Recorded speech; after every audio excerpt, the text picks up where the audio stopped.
For over 5 decades, Carol Burnett has been America's comedy sweetheart, the red-haired wonder, whose infectious laugh, remarkable talent, and genuine warmth made her a television legend. Her groundbreaking variety program, The Carol Burnett Show, ran for 11 seasons and earned 25 Emmy Awards, cementing her place in entertainment history. But behind that radiant smile and signature ear tug lies a woman who navigated the treacherous waters of Hollywood with remarkable resilience. Throughout her storied career, Burnett would encounter individuals whose behavior revealed the darker side of show business people, whose actions toward her ranged from personally hurtful to professionally devastating. Carol is America's sweetheart, but she's no pushover, says a former CBS executive who worked with Burnett closely during her show's heyday. She has an incredible memory, not just for comedy sketches, but for how people treated her along the way. She keeps mental notes about who showed their true colors when power or money was on the line. Those closest to Burnett say she has kept a private list of entertainment figures whose actions earned her lasting contempt, individuals whose behavior she considered not merely disappointing but genuinely malevolent. While her public persona has always conveyed grace and optimism, private conversations and rare candid moments have let slip the names that would top her personal Hollywood blacklist. These were not merely people she disliked, they were those whose actions she considered cruel, unethical, or deeply deceptive. Tonight, we reveal the 5 individuals Carol Burnett reportedly considers the most troubling personalities she ever encountered in her extraordinary career. Each one, she believed, revealed the darkness behind their carefully constructed public images. 1. Joe Hamilton, the husband who stole her work. When Carol Burnett married Joe Hamilton in 1963, it seemed like the perfect match, both personally and professionally. Hamilton was a producer and music director who had worked with Burnett on The Gary Moore Show and seemed to understand her creative world. As the producer of The Carol Burnett Show, he seemed to be her biggest supporter, the man behind the curtain helping bring her vision into action. They were television's power couple before anyone used that term, a former CBS executive said. Joe had the production knowledge. Carol had the creative genius. Together, they seemed unstoppable. For nearly 2 decades, their marriage seemed to epitomize that rare Hollywood success story. They reared 3 daughters and built what looked like an ideal family life alongside their television empire. But the truth, as Burnett would later learn, was far more distressing. It turned out Joe Hamilton had quietly formed his own company, Hamilton Productions, and laid claim to ownership of such spin-offs as Mama's Family, shows born directly from Carol's creative work. According to a former CBS Business Affairs officer, Hamilton quietly established the corporate structures to maintain control of pieces of Burnett's creative output, even while presenting himself as her partner in every sense. The full extent of his manipulations did not come to light until their divorce in 1984. Court documents revealed that Hamilton had positioned himself to claim ownership over intellectual property developed during The Carol Burnett Show, including characters and sketches emerging from Carol's own mind. The most egregious situation was with Mama's Family, said an entertainment attorney with knowledge of the case. Carol created the characters as part of her creative work. He had it set up so his company retained control of the spin-off. Besides the legal and financial deception, Hamilton's personal betrayals added to Burnett's pain. He had allegedly hidden assets, cheated on her, and justified it with chilling detachment, saying, "It's business, not emotion." When Carol confronted him, the mask fell off, revealing not a partner, but a calculating opportunist who had spent years silently profiting from her talent. To Burnett, the betrayal ran much deeper than issues of money or contracts. She had grown up with adults who had repeatedly lied to her, and now she watched as Hamilton repeated that same trauma: trust betrayed, love used as a weapon, and the vulnerable used against their will. A lifelong friend said, what truly devastated Carol wasn't the end of her marriage. It was realizing that the person she trusted most had been treating her like a business opportunity all along. In the words of one cast member, finding out Joe had been setting up mechanisms to control and profit from her work was like discovering your security guard had been moonlighting as a burglar. 2. Harvey Korman. He stood alongside Carol Burnett as one of the pillars of her groundbreaking variety show. His impeccable timing, versatile character work, and legendary inability to keep a straight face during sketches helped create some of television's most memorable comedic moments. To millions of viewers, Corman and Burnett seemed to have a bond of friendship and mutual respect that paralleled the warmth of their on-screen chemistry. Behind the scenes, their relationship was indeed close and collaborative, until a shocking incident reportedly changed everything and earned Corman a permanent place on Burnett's list of profound disappointments. He was once her most trusted co-star, noted a former director who worked on the program for several seasons. They were inseparable on and off set. Carol was always Harvey's biggest champion. She fought for his salary increases, gave him directing opportunities, and ensured he received proper recognition. Their camaraderie extended beyond work, with Burnett supporting Corman through personal struggles and treating him like family. But as the show's success grew, something shifted. According to several insiders in production, Corman's ego began inflating alongside his fame. What had once been harmless tension or creative disagreement reportedly evolved into something more toxic. During one rehearsal late in the show's run, Corman allegedly lost his temper, verbally attacking staff and publicly disrespecting Burnett in front of the entire cast and crew. It wasn't just unprofessional, it was humiliating, recalled a stage manager who witnessed the incident. He questioned Carol's creative decisions and even suggested that the show's success came in spite of her, not because of her. Witnesses characterized the incident as a premeditated attempt to undermine Burnett's authority, a power play gone terribly wrong. It felt like he'd been building resentment for years, said a camera operator. But he miscalculated. Carol was beloved by everyone on that set. Burnett's response was calm but final. "I think we're done here," she reportedly said before walking away and instructing producers to end Corman's tenure on the show. In public, the departure was described as amicable, but those who witnessed the confrontation never forgot the look on her face: shock, pain, and finally, quiet resolve.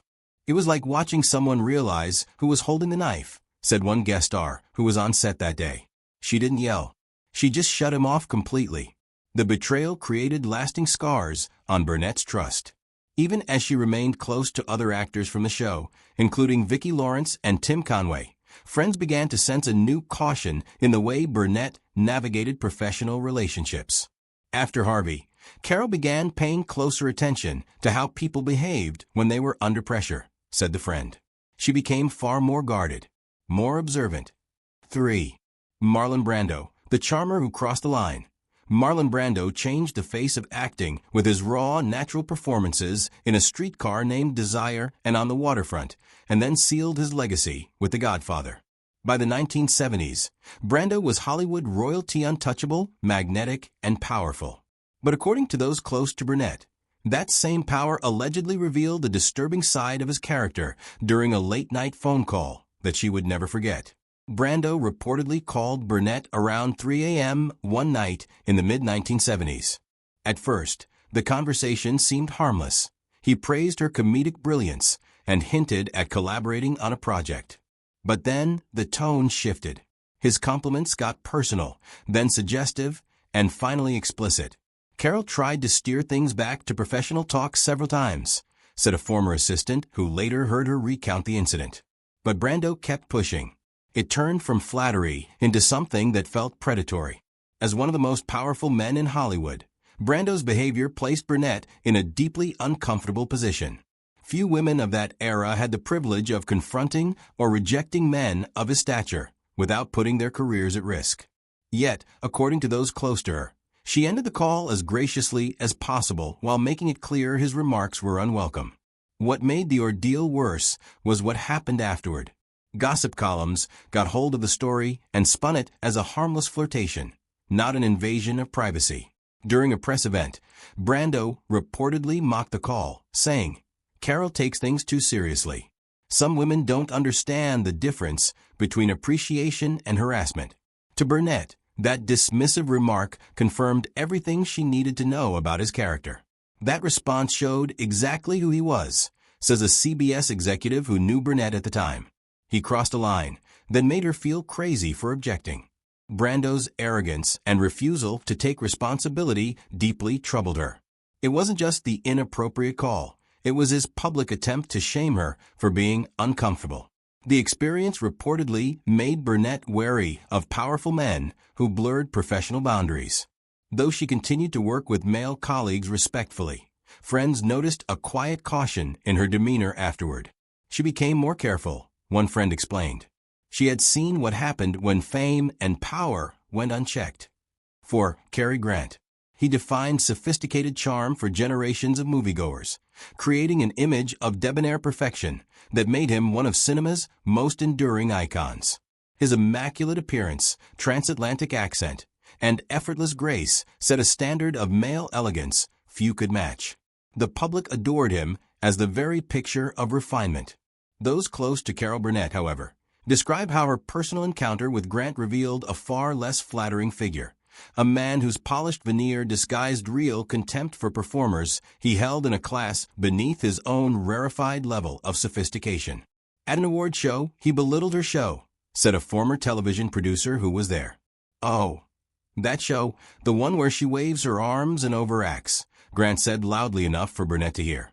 The exact date of the incident was unclear, though it happened, according to several people interviewed, during the late 1960s or early 1970s, when the Carol Burnett Show was enjoying unparalleled commercial and critical success. Instead of collegial respect, Grant's comments seemed designed to humiliate, as if Burnett's variety of physical comedy were unsophisticated.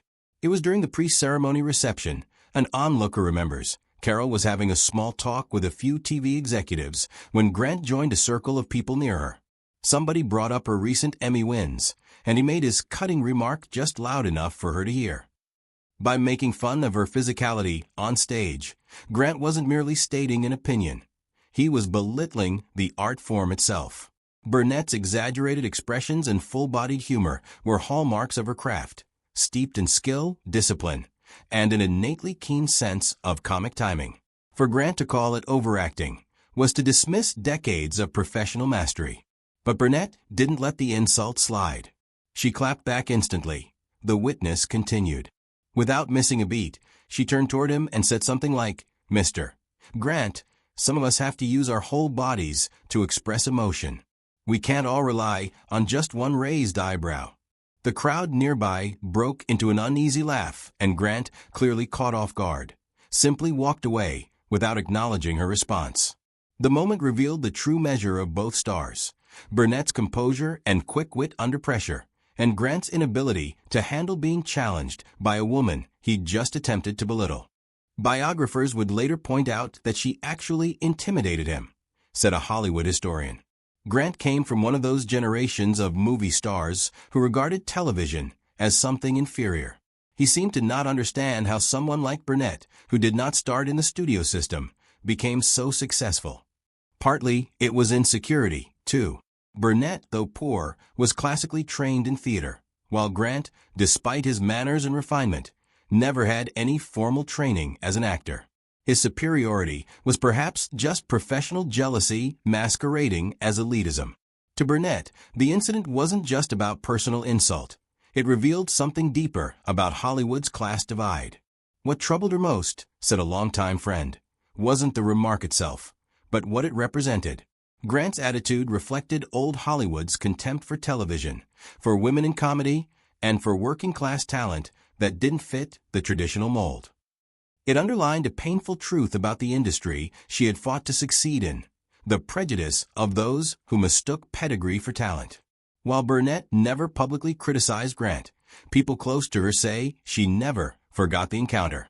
The brief exchange became emblematic in her mind of the gap between Hollywood's self-congratulatory glamour and its quiet cruelty toward outsiders who refused to play by its rules. Carol never held a grudge, said a colleague, but she remembered that moment as a lesson. Cary's charm was for the cameras. Off-screen, it could vanish in an instant.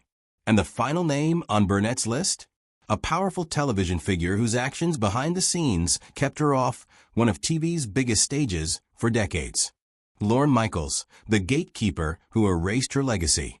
Lorne Michaels revolutionized American comedy, when he invented Saturday Night Live back in 1975, crafting a cultural institution that has launched careers and defined humor for almost 5 decades. As its creator and executive producer, Michaels held an inordinate amount of power over who gets to enjoy one of the most career-defining gigs in comedy, hosting SNL, which has opened its stage to politicians, athletes, and legends in entertainment. And according to those close to Carol Burnett, Michaels also did what she felt was a deliberate attempt to minimize her contributions to television comedy by noticeably excluding her from this very platform. He never extended an invitation to her to host SNL, said one former NBC executive who knew the situation well. Despite at least several expressed suggestions from cast members and writers over the years, Michaels steadfastly declined to invite one of television's most successful comedic performers, a woman who, in essence, had invented the variety sketch format that the show eventually modeled for late-night television. As time went on, and as SNL invited other comedy legends to host, yes, even performers from Burnett's generation with far less impressive television credentials, the omission was all the more striking. George Burns, Bob Hope, Milton Berle, and countless others from older generations received invitations to host, making Burnett's omission seem less and less like an oversight, but rather like a decision. He dismissed her as not the spirit of the show, a former SNL writer claimed. Michaels allegedly told staff that Burnett's brand of comedy was too old-fashioned or too variety show for SNL. Despite regularly featuring hosts from earlier entertainment eras whose styles were far more dated than Burnett's adaptable comedic approach, this explanation struck many as particularly puzzling. Burnett's show had often pushed boundaries for its era, tackling social issues and including more daring content than most primetime programming. Moreover, she continued to evolve as a performer, taking on dramatic and contemporary comedic roles that proved her range extended far beyond the variety format. The not right for SNL excuse never made sense, says a television critic who covered both Burnett and SNL extensively. This was a performer who had mastered every comedy format she attempted: sketch, parody, musical comedy, improvisation, character work. The idea that she somehow wouldn't adapt to SNL's approach was absurd to anyone familiar with her work. When fans and industry insiders started to question the omission more loudly starting in the 1990s and 2000s, explanations from NBC and the show's production team were reportedly vague and inconsistent.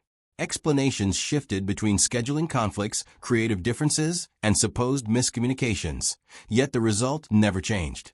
One of television's greatest comedy talents, remained absent from America's most visible comedy stage.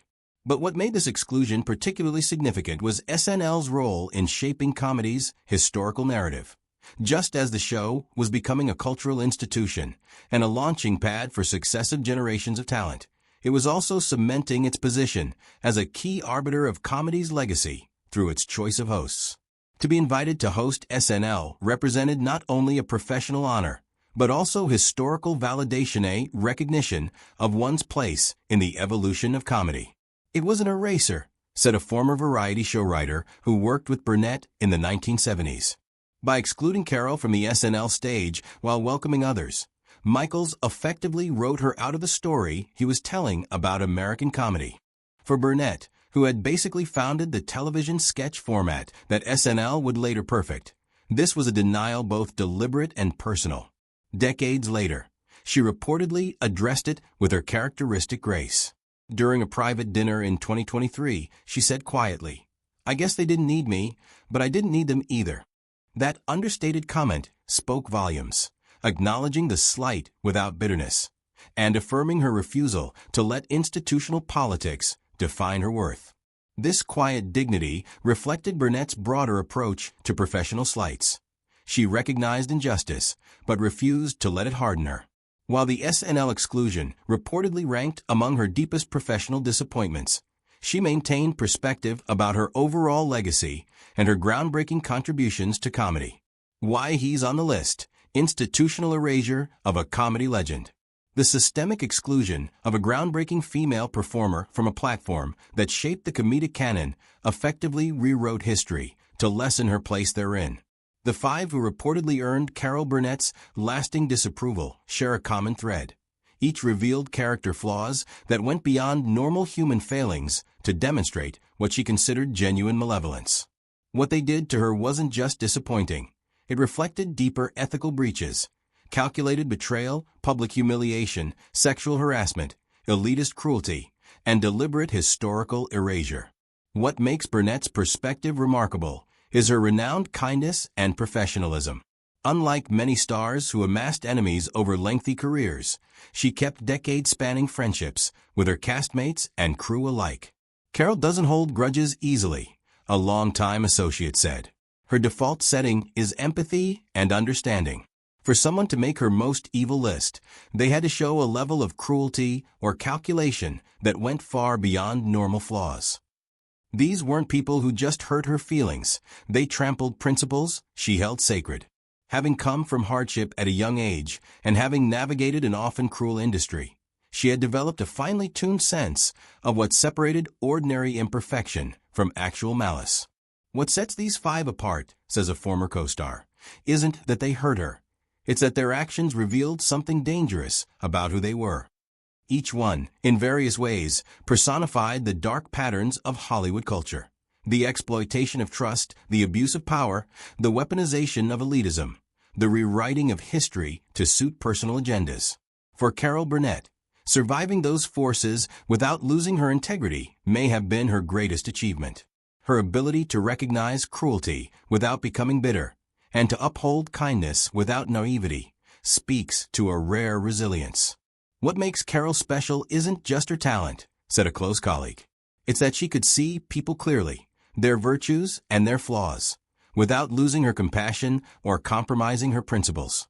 She recognized evil when she met it, but she never let it change her. In that sense, her private list of Hollywood's most malevolent figures reveals as much about her strength as it does about their weaknesses. It stands as a quiet testament to what it means to succeed with humanity intact, a legacy far greater than fame, and one which time cannot erase.